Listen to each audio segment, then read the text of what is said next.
राम आपला आहे, बहुजनांचा आहे. राम राम हा शाकाहारी नव्हता, तो मांसाहारी होता. 14 वर्ष वनवासात म्हणजे जंगलात. जंगलात कंदमुळं फळं यांचा संप चालू होता की रामाला त्या कंदमुळ फळांची ॲलर्जी होती.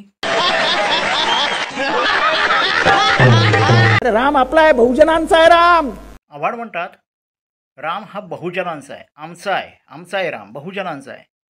रामाला ठरवू द्या तो कुणाचा आहे. राम तुम्हाला आपलं म्हणतो काय हे पाहिलं पाहिजे. आणि राम त्यालाच आपलं म्हणतो जो आपल्या जीवनात सगळ्यांशी चांगला वागलेला आहे. म्हणजे किमान मुका जनावरांचे तुम्ही मारून खाता एखादा प्राणी, तर राम तुम्हाला आपलं म्हणेल. शिकार करून खाणारा राम तो आमचा आहे, आमच्या बहुजनांचा.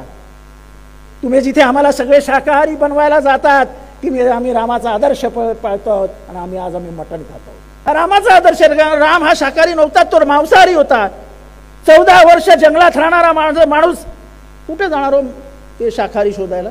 नमस्कार, हा व्हिडिओ बनतोय हा जितेंद्र आव्हाड यांनी जे राम शाकाहारी नव्हता तो मांसाहारी होता या संदर्भातला हा व्हिडिओ आहे. कदाचित यूट्यूबवर आणखीनही यासाठीचे व्हिडिओ बनले असतील, तुम्ही पाहिले असाल सोशल मीडियावर. पण हा व्हिडिओ मी यासाठी बनवतोय की ते आपल्याच बोलण्यात फसलेले सुद्धा आहेत.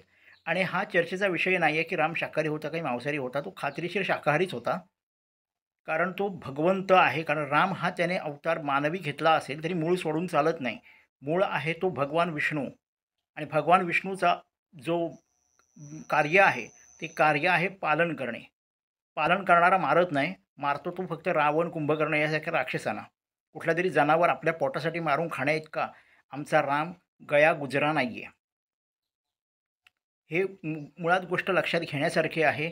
तरी पण ते आपल्या बोलण्यात कसे फसले तेच आपण पाहू शकतो. ह्या व्हिडिओमध्ये आपल्याला दिसेल ते काय बोलतात आणि कशा पद्धतीने लोकांना सांगतायत की आपली गोष्ट खरी करण्यासाठी की राम शाकाहारी नव्हते, ते मांसाहारी होते.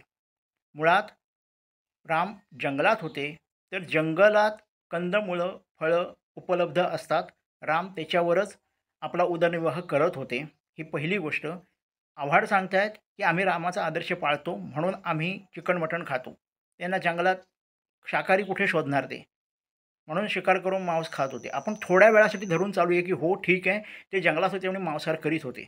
मग त्याचा आदर्श पाळण्यासाठी तुम्ही जंगलात जाऊन राहा. तुम्ही घरी काय एवढ्या आलिशान घरात का राहता? आजूबाजूला हॉटेल आहेत, तुम्ही हॉटेलातून शाकाहारी जेवण मागवू शकता.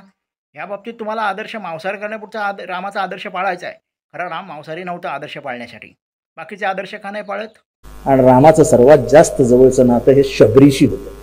की कदंब ऋषीच्या आश्रमामध्ये कदंब ऋषी गेल्यानंतर त्यांनी सांगितलं होतं की या आश्रमामध्ये राम आणि लक्ष्मण येतील, त्यांचं तू स्वागत कर. ती बोर स्वतः चावायची, गोड आहे की नाही बघायची आणि रामाला खायला द्यायची आणि राम स्वतः ते खायचं.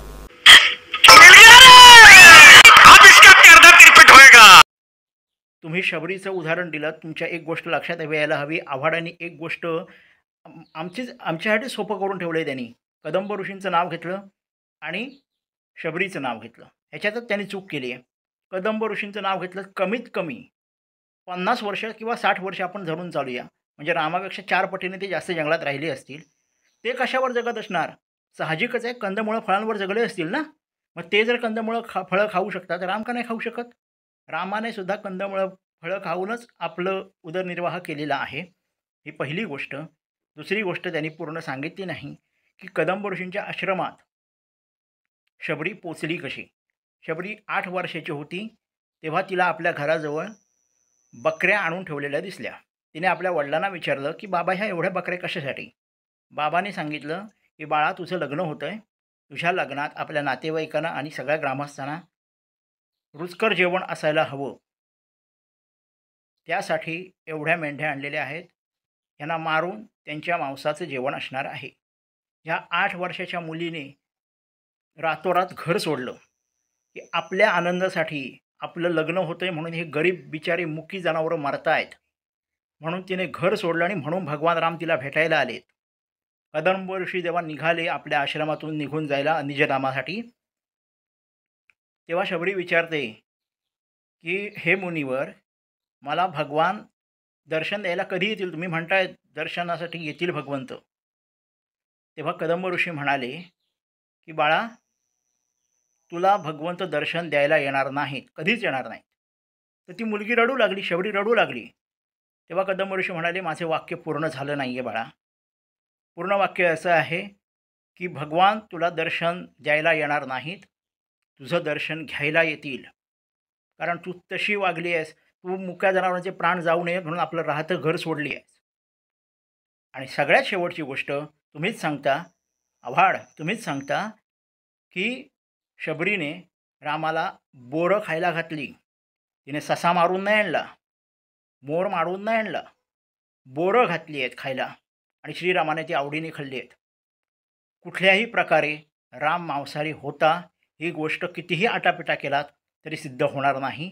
तुम्हाला मांस खायची आवड आहे, जनावरांना त्यांचं दुःख तुम्हाला जाणता येत नाही, तर त्यासाठी रामाचा आडोसा घेऊ नका. आमचा भगवंत कुठल्याही अवतारात असू दे, कधीही प्राण्यांच्या कत्तलीचा कधीही तो दुजोरा देणार नाही. कुठल्याही गोष्टीने प्राण्यांची हत्या व्हावी यासाठीही भगवंत असं उदाहरण समोर ठेवूच शकत नाही आहे. मला या व्हिडिओविषयी काय वाटतं मला सांगा. मी थोडक्यात व्हिडिओ हा केला आहे. कमेंटमध्ये नक्की सांगा की आव्हाड बोलले ते बरोबर आहेत की मी बोलतोय ते बरोबर आहे.